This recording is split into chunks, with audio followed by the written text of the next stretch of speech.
Hello guys, and welcome to another video. I'm trying something a bit different today. I've been meaning to do this for a while, but I keep forgetting my GoPro or forgetting an SD card. So here we are. I've got it now, and it is a Chaingang telemetry. So we're doing a Chaingang on the Perfs circuit. Perfs is the first big road race of the season in the UK, and it just so happens to be about an hour's ride away from my house. So I decided to organise a little Chaingang that goes around the circuit for a few weeks leading up to the race, just to get a little bit extra practice for the local guys. So today we had about 8 guys turn up, but it's pretty good numbers. The battery on my camera isn't that long, so I've picked up the footage with about half an hour to go, maybe 20 minutes to go. It could have been longer, but I forgot. So here we are. We started with about 8 guys, like I said.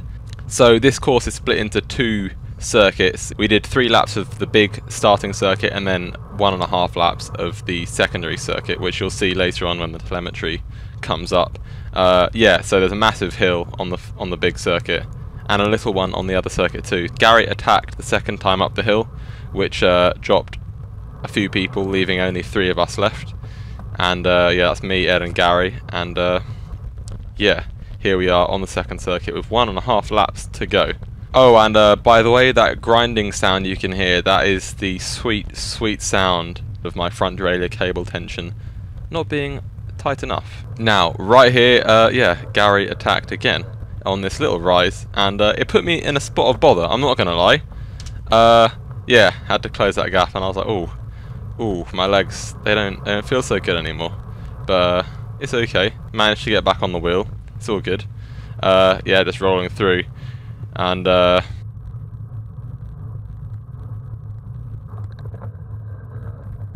another guy who joined us. So at this point, Gary and Ed were behind, and they were like doing some little whispering at the back, and I was like, I don't know about this. I don't trust these guys, having a little secret conversation. So instead of pulling through here, I was like, I'll just sit tight for a little bit. And lo and behold, can you guess what happened? Yep, just put a little dig in. Luckily, I saw it coming. Did a bit of an acceleration. I was ready. I was aware.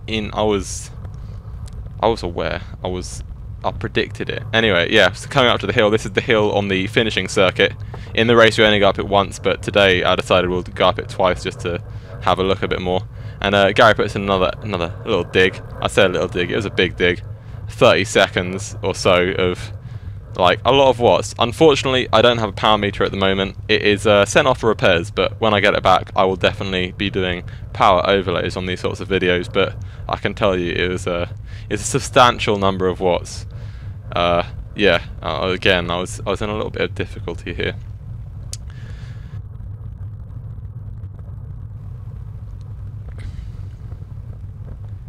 So I cut forward a bit. This is coming on to the start of the finishing circuit again. You can see the laps now. We did the bottom circuit the first time, and we're doing the top circuit counterclockwise, just turning onto it now. Yeah, so just taking turns up this little hill. And yeah, all going smoothly until here. Gary does an attack. Both me and Ed are we're not really in a position, neither of us are in a position to respond.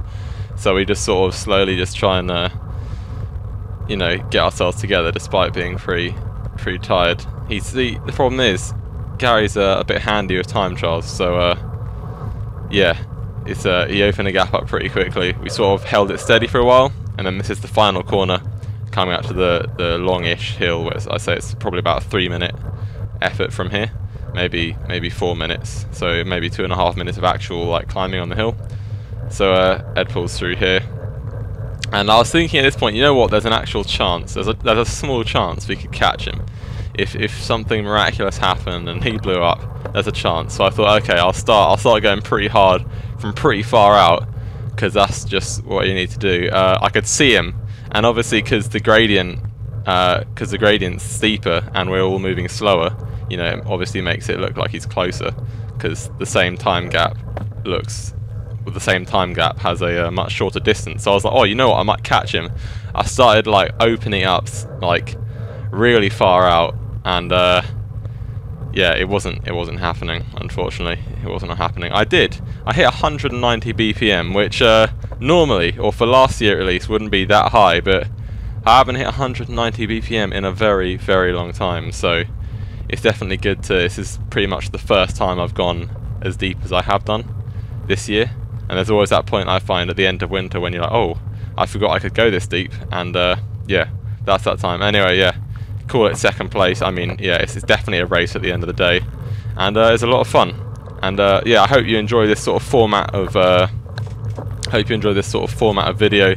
Just a fairly quick one today. I'll definitely try and get Power on board, and obviously filming from it earlier on next time. If you like the video, leave a thumbs up, and thanks for watching.